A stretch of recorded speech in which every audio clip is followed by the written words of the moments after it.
E assim de forma sucessiva, em linhas. Salve Deus.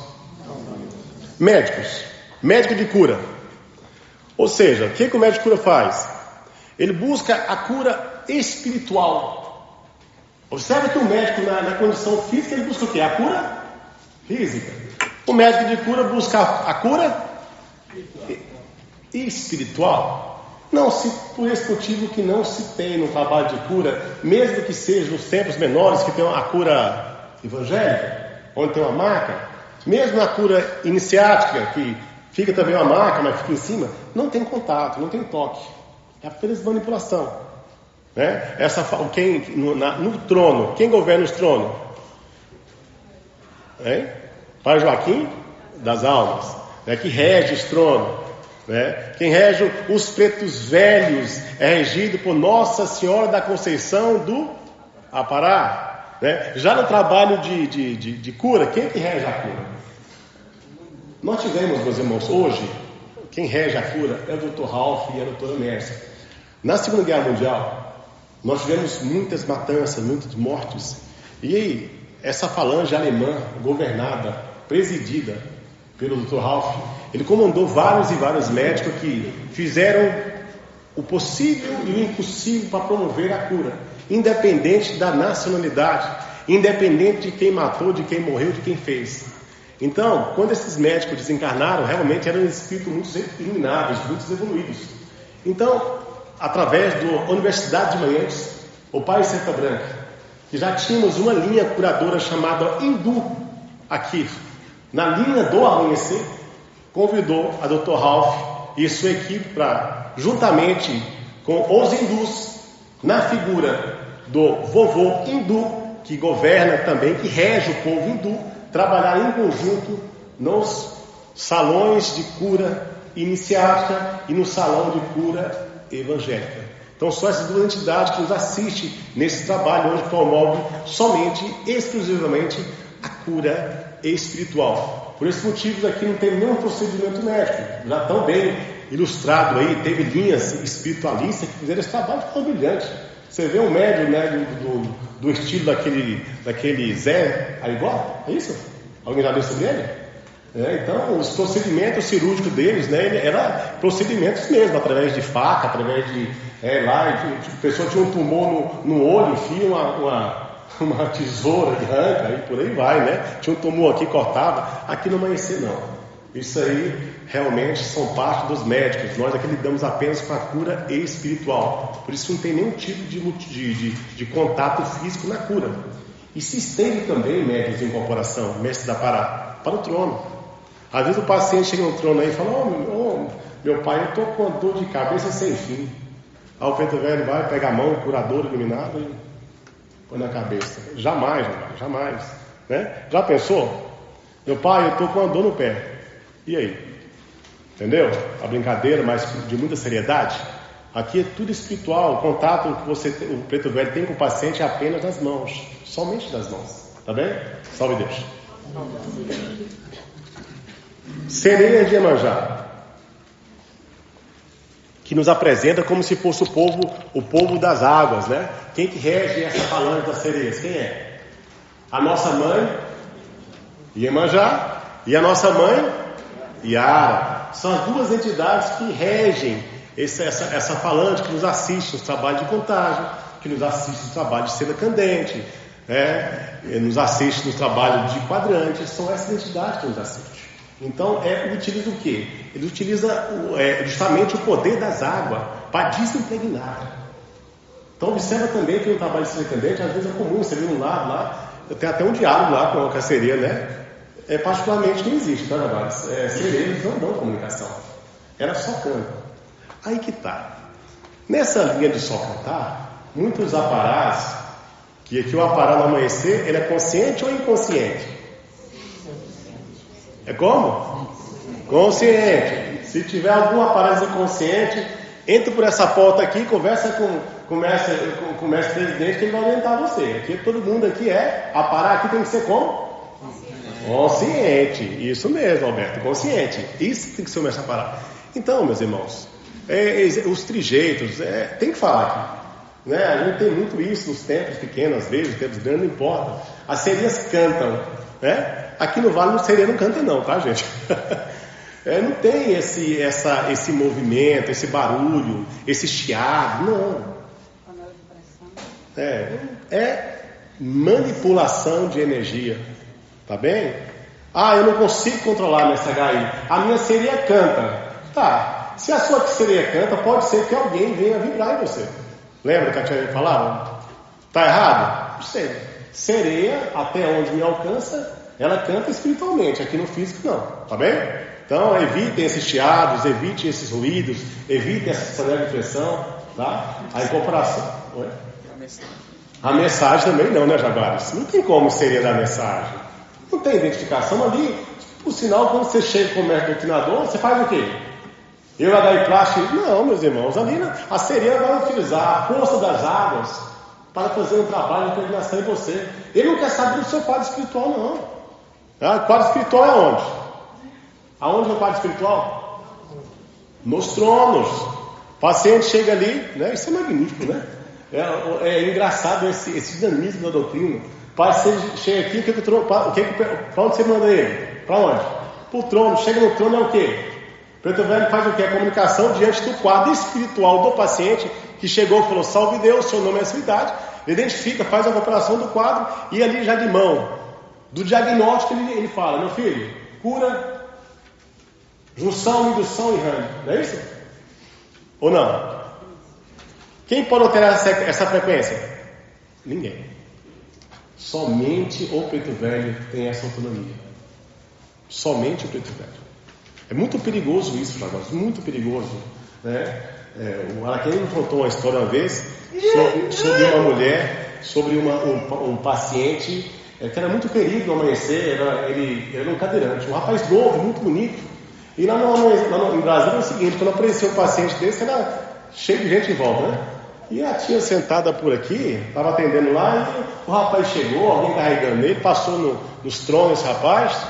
E aí a tia veio para cá, estava aqui, de repente o paciente veio lá para cá: ô meu filho, como é que você está? Tudo bem? Tudo bem. Passa no trabalho? Passa no trono, tia. Aí pediu para não passar no passe e ir embora. Eu falei: não, meu filho, passa ali na cura, vai atender na cura, passa no som, passa o trabalho tudo. Aí quando o rapaz começou a sair, a tia levantou e foi lá e pegou ele. Conversou com ele, fez uma conversinha, uma gracinha, passou no cabelo dele, né? Falou aquela conversinha e automaticamente pegou aquele paciente, e o paciente foi conduzido para o passo e foi embora. Os mestres que estavam em sua volta, percebendo que existiu algo diferente, o que ele fez? Terminou ali, tia, o que foi? Não, meu filho, quando estava aqui, a mãe estava chegando para mim e falou: Neiva, filha, esse paciente está com um elitro. Esse elitro está realmente quase terminando, está quase a cobrança, está liquidando, está acabando. Se esse espírito passar na cura, o elitro vai ser libertado. E se ele pode deixar. Pode deixar, sem ambiente, pode deixar. Aí, automaticamente, ele poderia vir a desencarnar, e aquele líquido não iria fazer a cobrança. Aquele espírito passaria para o céu sem cumprir a missão. Vocês estão entendendo? O perigo que é? Isso é muito engraçado, acontece há muito tempo, né? Aqui nós temos trabalho de estrela candente, muitas das vezes à tarde: vamos aumentar o range? Vamos, bacana. Faça o range, não passa o paciente. Não invente, gente, pegar um paciente que está passando mal e passa no range. Não façam isso. Não assumam esse ônus para vocês. Aqui somente e exclusivamente o preto velho, diante do quadro, que pode diagnosticar aonde esse paciente possa vir a passar. Entenderam? Salve Deus. Salve Deus. Sofredores. O que é um espírito sofredor? Um espírito sofredor, meus irmãos, é um espírito que, assim como algumas entidades de luz, tiveram a feliz e rica, tiveram a oportunidade de uma encarnação. Estiveram aqui encarnados, só que desperdiçaram a oportunidade. Não cumpriram o que foi combinado, não cumpriu o que foi pactuado, não cumpriu a sua missão.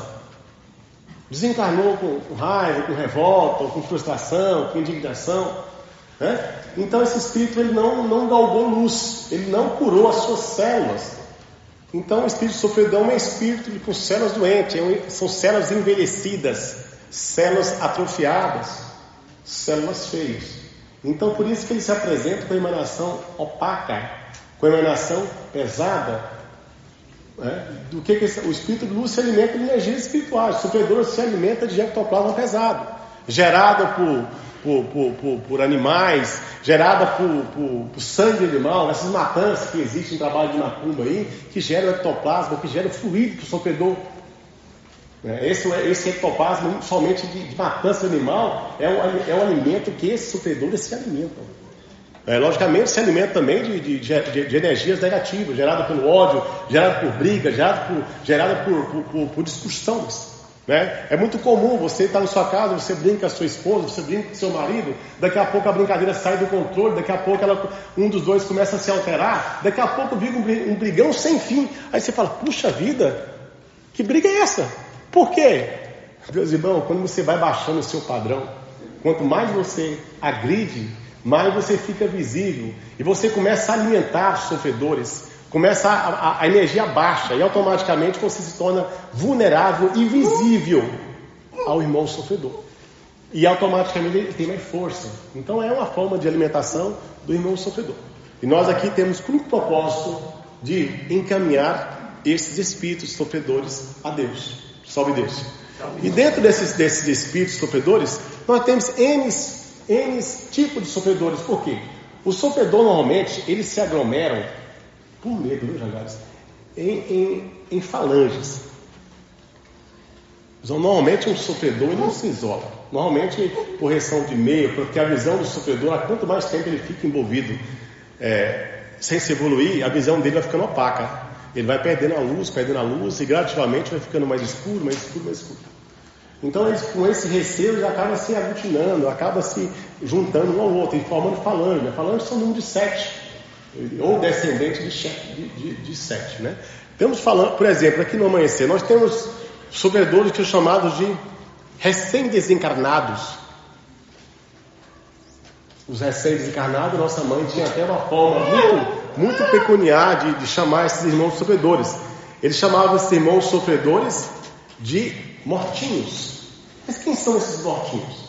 São espíritos sofredores, recém-desencarnados, que normalmente acabaram de sair da Pedra Branca. Logicamente que eu vou ensinar para vocês um processo, e esse processo vai realmente dar o processo a fase encarnatória e a fase desencarnatória. Mas enfim, quando o espírito desencarna, normalmente ele vai para um departamento do Canal Vermelho chamado Pedra Branca, que é o chamado Retiro dos Mortos. É um local onde, apesar de estar inúmeras pessoas em volta, ele tem a nítida impressão que ele está sozinho. Então, quando o espírito, eu vou falar rapidamente, que eu vou entrar com esse detalhe com riqueza de informações e as aulas subsequentes, seguintes, tá? Até sem limite, eu não quero entrar nesse assunto agora, para que não possa atrapalhar o desenvolvimento de vocês. Mas quando o espírito desencarna, assim como o mestre falou para vocês, um período aí de aproximadamente 24 horas, o espírito ele sai circulares, pela garganta, pelos poros, e ali vai formando o corpo etérico em cima. Aquele momento vai sugando aquela energia, aquele espírito ele alcança um peso molecular de aproximadamente 800 gramas, sabe? E quando alcança esse peso molecular, os mentores vêm, encaminham ele até um departamento Canal Vermelho chamado Pedra Branca. Lá ele fica durante 7 dias. Só que durante 7 dias, esse peso molecular que ele alcançou, ele já se gastou, já se exauriu. Então esse espírito, e aí que está o perigo. Porque na Pedra Branca vai ter um despertar da consciência. Ali vai começar a passar tudo o que ele fez na Terra, vai começar a descortinar tudo que foi feito no sono cultural, vai começar a ter lembrança, muitas das vezes até lembrança de outras vidas E a coisa vai ficando clara, é uma energia, é um retiro que ele fica durante 7 dias. Né? Então ali ele é convidado a voltar para a Terra. Por que é convidado a voltar para a Terra? Porque ele já não tem mais peso molecular. Então aí que normalmente eles passam nessas mesas urinadas de Kardec, e normalmente eles passam nessa mesa evangélica. Justamente para que com o trabalho de mesa evangélica ele possa pegar o peso molecular, ele possa receber uma carga ectoplasmática, o suficiente, respeitando o livre-arbítrio dele, para ele seguir. Aí ele segue se ele aceitar, mesmo ele não sendo merecedor a priori, ele segue para determinados locais, para as casas transitórias, para hospitais, ou seja, onde ele possa ser melhor assistido, acompanhado, com acompanhamento de luxo, com a aceitação dele, ele sobe para o seu mentor. Mas ali que está o livre-arbítrio dele. E se ele não quiser subir? E se ele não quiser acompanhar?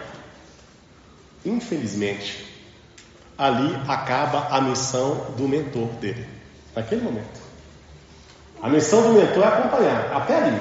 Se ali ele quiser continuar, o mentor continua, senão ele fica aí. Aí fica aí esse espírito vagando nessa dimensão, até que Deus, na sua infinita bondade, possa intervir. Né?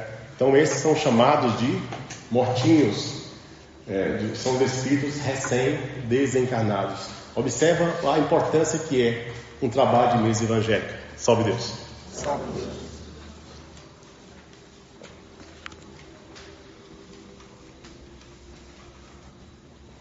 Obsessor, depois voltem ali que é mais fácil. O que é um obsessor? Meus irmãos, observa que, até já toquei no assunto anterior sobre os mortinhos, eu falei que quando um espírito ele desencarna, ele passa por um procedimento natural de 24 horas, de inverter a cabeça, de pegar a energia do espírito, subir, de formar o corpo etérico, de ir para um canal vermelho na pedra branca. Esse é um procedimento normal do desencarne. Um obsessor, meus irmãos, o obsessor é um espírito sofredor, que ele se liga ao encarnado, ou até mesmo ao desencarnado, a partir de uma herança transcendental. Veja bem, ele se liga, ele se conecta a alguém encarnado, às vezes até desencarnado. E a partir de uma herança transcendental, de um débito do passado, de algo que você fez, a pessoa fez aquele espírito, né? Onde nasce a obsessão daquele espírito. Ou seja, o que acontece? Por intermédio do pensamento, se cria uma sintonia mental entre o cobrador, entre o obsessor e aquele que foi o seu algoz, que a partir daquele instante passa a ser a sua vítima. E cria uma ligação, uma sintonia mental entre o obsessor e o seu algoz, que a partir daquele instante passa a ser a sua vítima, porque ele acredita que ali tem uma cobrança, ele tem o direito de cobrar, porque em determinado momento aquele espírito fez mal. E a característica do obsessor é o seguinte: ao contrário desse procedimento natural e normal do desencarne, o obsessor ele não passa por pedra branca. Esqueça isso. Ele é arrancado do corpo bruscamente, porque normalmente um obsessor é um espírito que está irradiado de ódio, de vingança, de maldade, de sentimento de pegar alguém, sentimento de perseguição. Então muitas vezes acontece isso nessas bares da vida.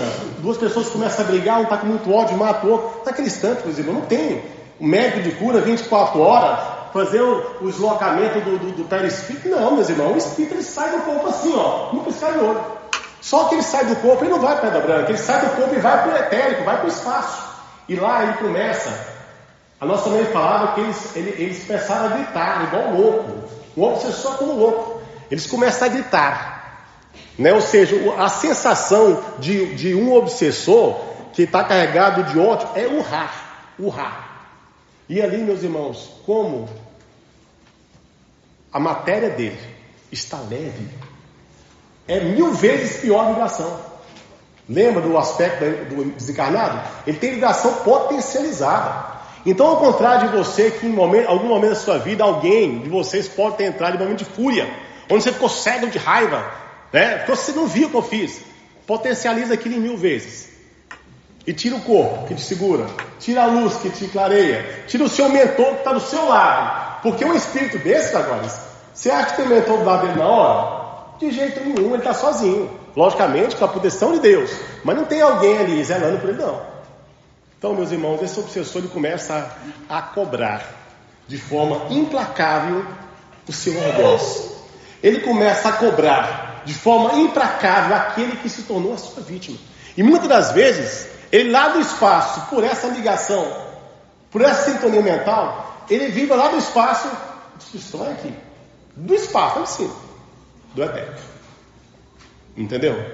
E um propósito dele, pegar, matar, ou seja, a cobrança é interminável na visão dele.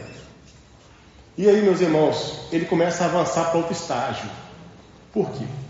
Porque à medida que ele vai ficando com mais raiva, com mais ódio potencializado, ele vai, essa matéria, ele não veio aqui e pegou um peso molecular, ele vai se condensando, ele vai se atrofiando, porque ele não tem mais condição de cobrar, e chega ao ponto de ficar da cabeça do tamanho de uma cabeça de macaco, de um punho fechado, que nós chamamos isso de elítrio.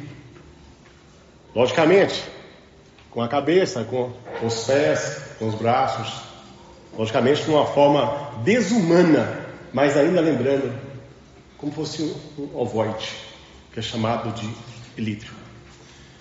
E aí, pela permissão de Deus, meus irmãos, pela bênção de Deus, esse espírito que, infelizmente, perdeu todas as oportunidades que Deus, na sua infinita bondade, lhe ofereceu.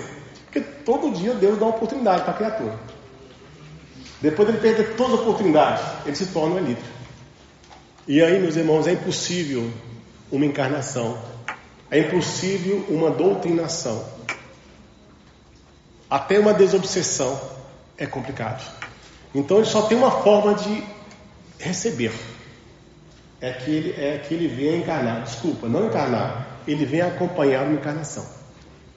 Então, olha só, vai ter uma determinada aula que eu vou falar para vocês do Canal Vermelho. Então esses espíritos são encaminhados para um departamento. O Canal Vermelho, estou falando para vocês, tem quantos departamentos?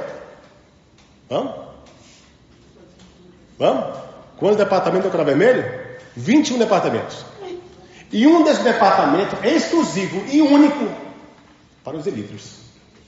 Então eles são pegados do astral, dos mundos inferiores, das dimensões pesadas, eles são levados para o Canal Vermelho e ficam num departamento, muito envolvidos nas estufas, aguardando por Deus uma oportunidade para que possa acompanhar, né, o seu orgós, aquela pessoa que supostamente deixou débito com ele. E aí acontece, quando vocês vão encarnar, normalmente uma criatura que encarna como nós aqui, temos no mínimo 3 elítrios desse. E muitas das vezes, antes de você nascer, antes dos médicos espirituais fazer a solda do perispírito, que é a alma e o espírito, no feto, no plexo físico, supostamente, né, eles já estão lá esperando. Quando o feto começa a produzir com 1 mês, 2 meses, ele já vem e se aloja, já se agasalha no feto, te esperando. Se já chegou, ele já está ali instalado. E aí você cresce, e aquele espírito pode te cobrar de N maneiras, tirando a visão, tirando sua perna, tirando sua memória, alcançando até questões de ordem sexuais, né? São elítrios, muitas vezes, que interferem em todas as gamas da humanidade através do elítrio, a cobrança que ele faz. No mínimo 3 elítrios que você tem, no mínimo, você encarna.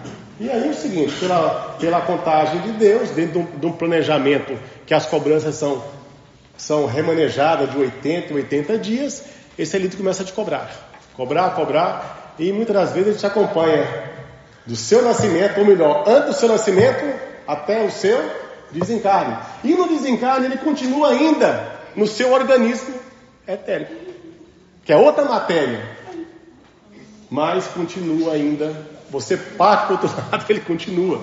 Às vezes não liberta nem para a morte. Mas quando liberta, meus irmãos, é engraçado que, olha só como é complicado, olha só como é delicado. O elite, muitas vezes, quando ele se liberta, ele recebe a sua fatura. Quando ele sobe, meus irmãos, já sem vínculo com o seu algoz, ele fica mais 200, 300 anos em fase de recuperação, para poder novamente ir voltando à condição humana, à condição física. Sobe Deus. Elites, obsessor.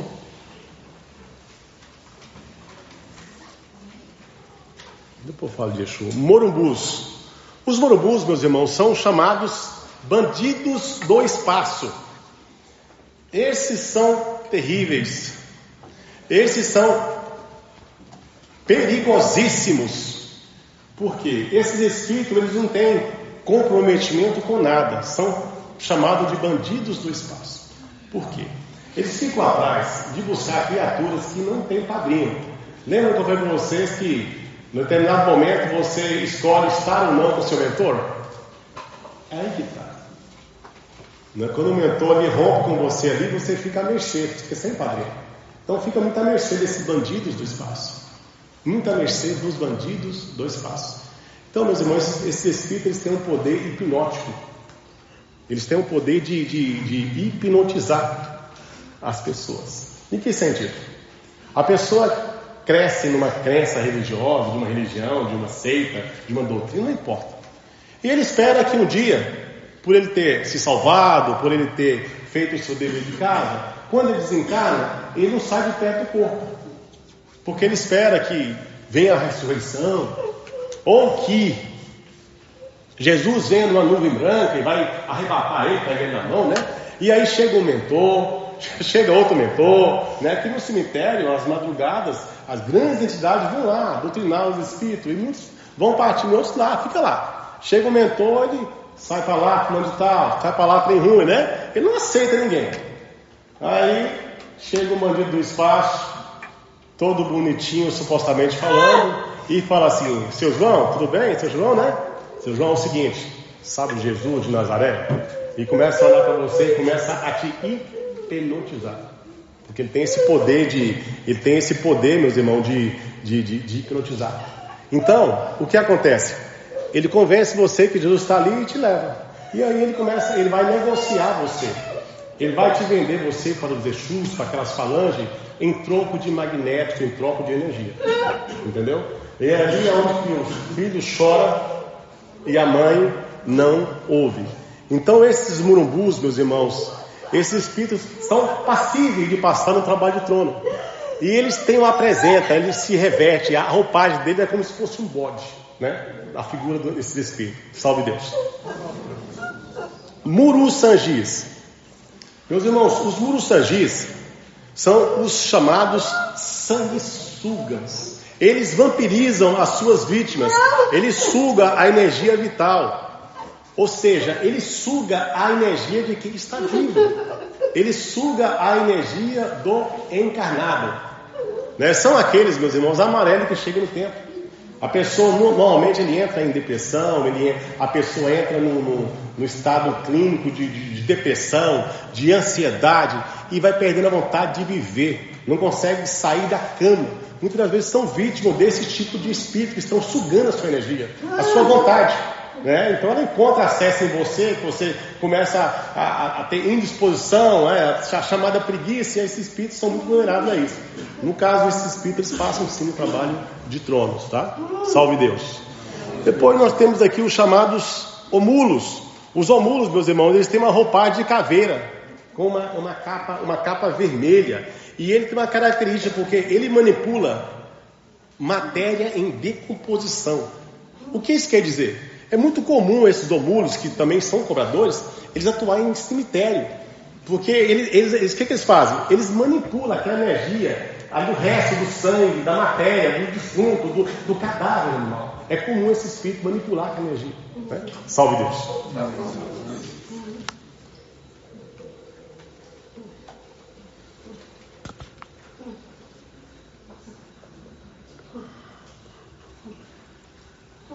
Falcões. Os falcões, meus irmãos, são sagazes, são espertos. Com esse a gente tem uma particularidade muito grande. Porque o Falcões, nós tivemos as nossas encarnações muito acentuadas no Império Romano. No Império Romano nós tivemos uma encarnação muito tensa. A gente nos endividamos muito. Porque muitas das decisões do Império Romano, que foi dos impérios mais longos que nós tivemos, eles lá, nós na figura dos políticos, lá nós na figura dos senadores, dos imperadores, nos endividamos muito, meus irmãos. Ali nós temos nossas garras. Então, muitos desses espíritos que faziam parte desse comando do Império Romano, ao desencarnarem, os jaguares têm esse compromisso com eles. E eles passam normalmente no trabalho de estrela candente. Por isso que o mestre Almeida fica aqui, meus irmãos, vamos para a escala. Meus irmãos, vamos para a escalada. Porque nós temos muito a responder, a quitar, a pagar para com esses espíritos. Já os falcões, eles influenciam nas decisões dos governantes. Eles não atuam aqui no comerciante, em nós não. Eles atuam nos governantes, nos prefeitos, nos magistrados. Enfim, eles promovem guerra, eles promovem disputas. Eles querem apenas o poder. Eles se apresentam com a forma humana, com a cabeça de águia. São chamados de falcões. E somente na estrela candente que esses espíritos são capazes de passar e são capazes de se libertar. Salve Deus. Exus.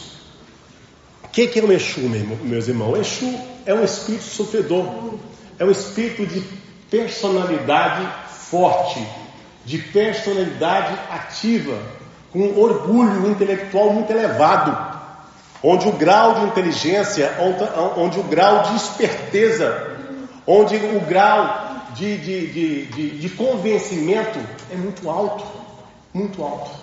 Só que esses espíritos, meus irmãos, esses chamados Exus, eles não têm fonte de energia.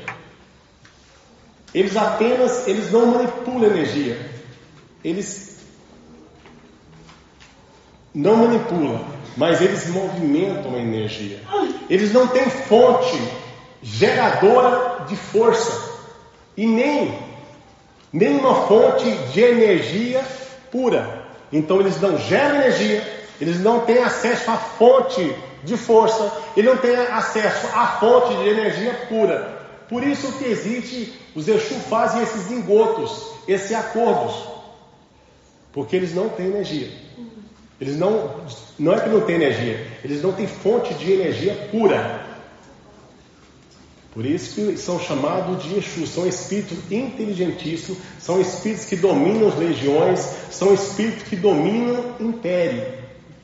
Por isso que você vê, fez um pacto com fulano, fez um trato com fulano, ajudou Beltrano. São espíritos inteligentíssimos, ao ponto que, para nós podermos ter a segurança de trabalharmos aqui no amanhecer, nós temos, a nossa mãe clarividente, ela fez um pacto com os 7 reis da lei negra. São cargos da lei negra. Existe no mundo negro, que eu vou falar daqui a pouco, 7 Exus, 7 chefes.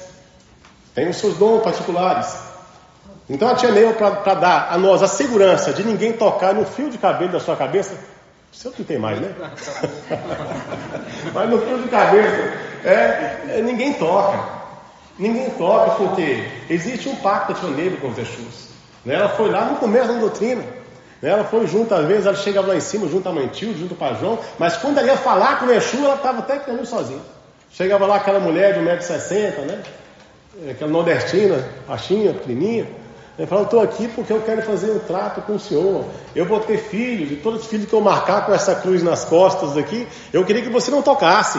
Ah, tá bom, vai embora. Daqui com uma mulher encarnada vai me oferecer de perigo. Que existe o respeito. Ao contrário de você imagina, o mundo, os Exus têm respeito um pelo outro. O mundo negro tem respeito um pelo outro. Existe lá em cima o chamado Jeová negro. Nós trabalhamos com o Jeová branco, eles trabalham com o Jeová negro. Já antecipando um pouquinho, Jeová branco é a força do nosso Jesus Cristo. Jeová negro é a força da justiça. É a força do mundo negro. E justiça é o quê? É justiça. É um tema tão difícil de falar, mas é preciso ser falado. E quando tiver ambiente, vamos começar a falar sobre justiça. Esse senso de justiça, que muitos de nós achamos que nós estamos com razão, né? Quando estamos implantando justiça. Ah, eu tenho razão. Tem que fazer justiça. Justiça já vai mesmo, tá, gente? A nossa lei é amor, é reparação e é perdão. Não é justiça. Tá bem? Salve Deus. Mas vamos voltar ao assunto dos Exus. Então a tia Neiva fez acordo com todos. Todos aceitaram. Muitos chamavam ela, não, vem trabalhar comigo, o que você precisa? Não, na minha... Tá assim, só que o Sete Flechas não aceitou. Falou, peraí, como assim? Você tem um povo, você vai comandar um povo, eu quero testar a sua força. Você pode saber se eu posso confiar em você. Não é questão de confiar, eu quero testar a força dela. Porque quando se faz um trato no mundo espiritual, tanto no mundo de luz, como no mundo em luz, ele é cumprido. Veja bem, é nós aqui que damos um jeitinho. Faço um contrato aqui, não cumpro, eu chamo o Eganaro como advogado para resolver, ele vai lá caçar uma cláusula e vai me defender. Eu assino uma cláusula e não concordo com ela, não é isso? Está entendendo? Então nós aqui que descumprimos trato, né? Você faz um casamento, aí fala o que para o seu marido? Até que a morte nos separe. Esse é lado do marido, né? Salve Deus. Então, observe que você fez um juramento, um trato, e você descumpriu, né? Não vou entrar nesse detalhe, não, só para descontrair vocês um pouquinho. Mas enfim, aqui nós damos um jeitinho. No mundo espiritual, não. E não é só no mundo de Deus Pai Todo-Poderoso. No mundo em luz, sem luz, no Exu. Pacto é pacto. Acordo é acordo. Entendeu? Então a tia Neila fez um pacto com eles. E eles falaram assim: não, eu não faço um pacto com você. Eu só vou aceitar algum pacto, alguma coisa, quando eu testar sua força. Não teve acordo, ela foi embora. Quando ela saía, dava aquele frio nas costas, ela não olhava para trás. Ia embora. E aí, meus irmãos, passou o tempo, e ele falou assim: olha, eu vou derrubar o telhado da sua casa às 3 horas da tarde. E aí passou tempo e nada. Num certo dia ela estava lá atendendo os seus pacientes, né, que era comum, sentava ali naquele banquinho ali, ó, e paciente daqui, paciente dali, paciente daqui, paciente daqui. Daqui a pouco, uma senhorinha que estava lá todos os dias passando, acho que demorou para atender ela, começou: eu sabia, só não passa uma charlatona, né? Só porque eu sou pobre, velha, né? Só porque eu sou feia, só não me atende. Começou lá. E aí ela viu lá e começou a ouvir, que a tia era muito rápida. Estava ali sentada e sabia tudo que estava acontecendo em sua volta. O que ela fez, meus irmãos? Na hora, ela baixou o padrão. Ela saiu do mundo de sintonia e baixou. Mas que velhinha, né? Meus irmãos, quando ela falou isso, o telhado da casa dela caiu. Na verdade, ela não estava ali, ela estava na casa dela atendendo. Deu um exemplo ali, só porque é o lugar ali que ela atendia. O telhado caiu, ela lembrou na hora. Derrubou a casa dela. Mas foi somente isso. Nunca, jamais um Exu tocou em vocês. Nunca, jamais um Exu tocou no fio de cabelo seu. E olha que Tirajarã costumava falar que se nós soubéssemos que nós tira leite de onça, né? O jaguar tira leite de onça. Que não deve ser fácil a leite de onça, né? Imagina. Então, lidar com esses Exus é por aí. Mas enfim, graças a Deus, temos a proteção, temos esse pacto, né? Temos trabalho que passa aí, Exus. Tem esses 7 reis, mas tem dezenas de Exus que atende esses reis. Tá certo? O trabalho de leito magnético é muito eficiente nessa linha de libertação desses espíritos. Salve Deus.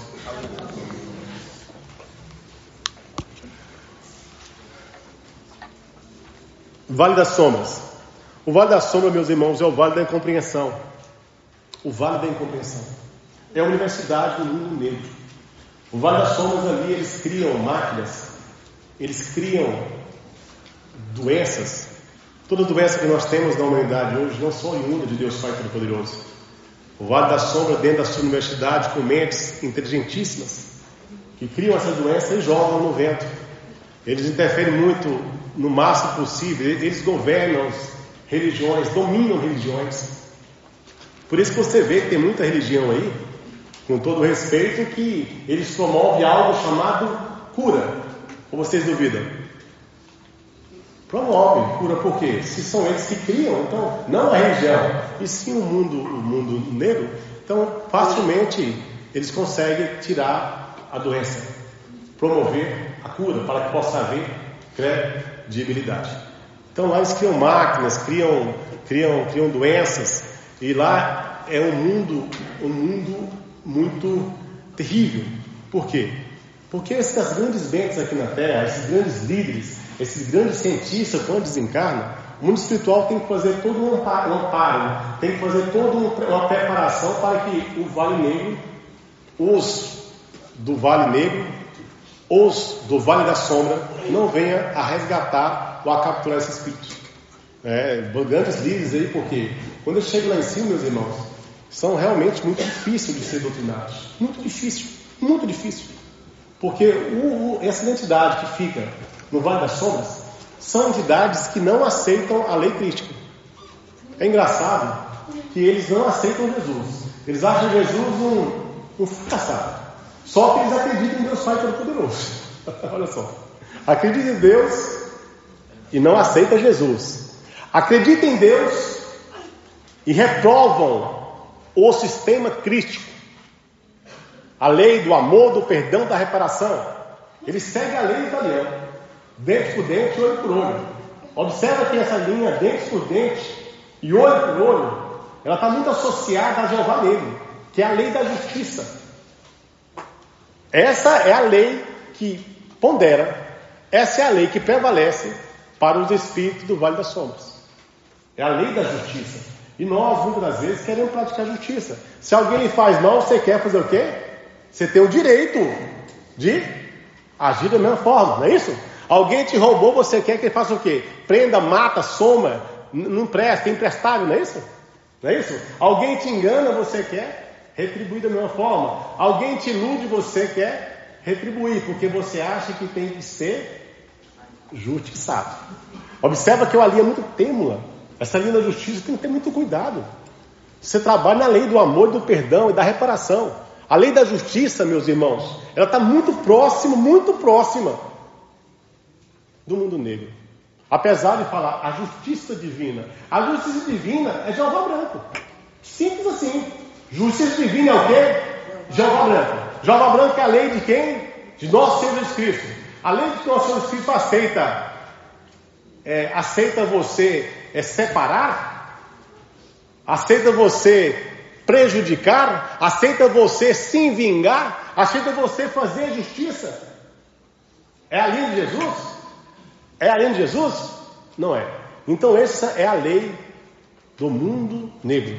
É a lei do Vale das Sombras. Salve Deus. Temos ainda, meus irmãos, os muís.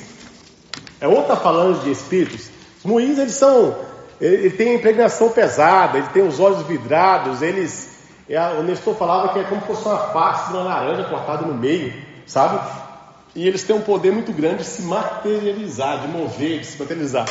O Nestor falava que eles eram muito apavorizantes. Tipo assim, meu irmão, se você estiver passando numa ponte aí, você topar com o muí, a impregnação dele, a emanação dele é tão pesada que a pessoa pode até se matar. Então esse é o muí. Ele age realmente com muita... Tanto que... Você observa que nós temos um prefixo no vale? Quer ver? Você está facilmente. O cavaleiro dele começa com F. Começa ou não? Começa com F?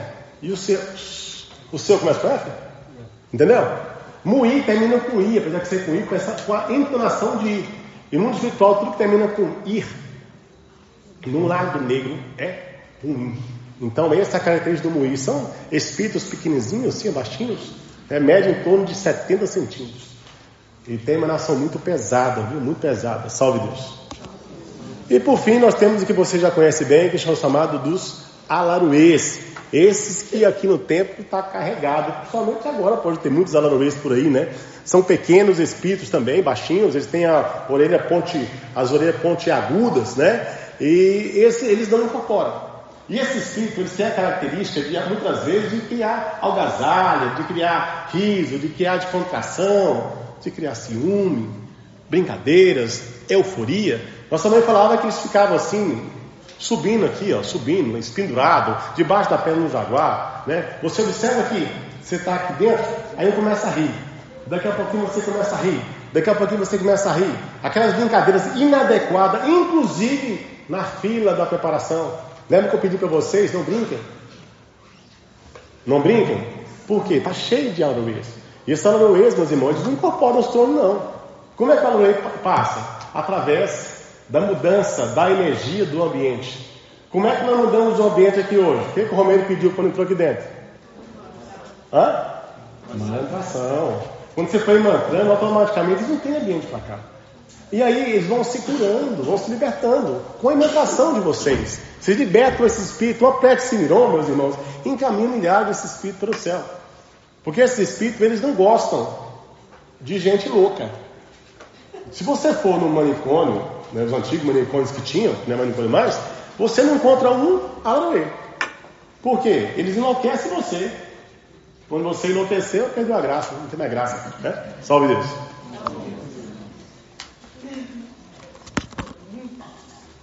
Vibrações. Meus irmãos, lembra quando comecei a aula hoje que eu falei que nós somos o quê? Energia. Isso aqui é energia, isso aqui é energia, isso aqui é energia, isso aqui é energia. Tudo que nós temos aqui é o quê? Energia. Então, meus irmãos, o que acontece? Tudo que existe emite vibração. Nós mesmos aqui somos o quê? Somos matéria, ou seja, a nossa própria matéria é uma energia condensada, não é? Nós não crescemos ou não? Não é um fetozinho? Não vem na fecundação? Então essa moleque não vai desenvolvendo, não vai crescendo? Quando você cresce, então o quê? É apenas o quê? É uma matéria, uma energia condensada. Então, o padrão, a vibração, ela é conduzida através da sua mente. E nós temos algo chamado padrão vibracional, que é justamente, meus irmãos, o atestado de qualidade da vibração que você tem energética. Ou seja, o atestado que nós temos da qualidade da sua vibração energética é o seu padrão vibratório. E eu vou além, aqui mesmo nos afirma uma passagem dela que ela fala o seguinte: filho, o teu padrão vibratório é a tua sentença.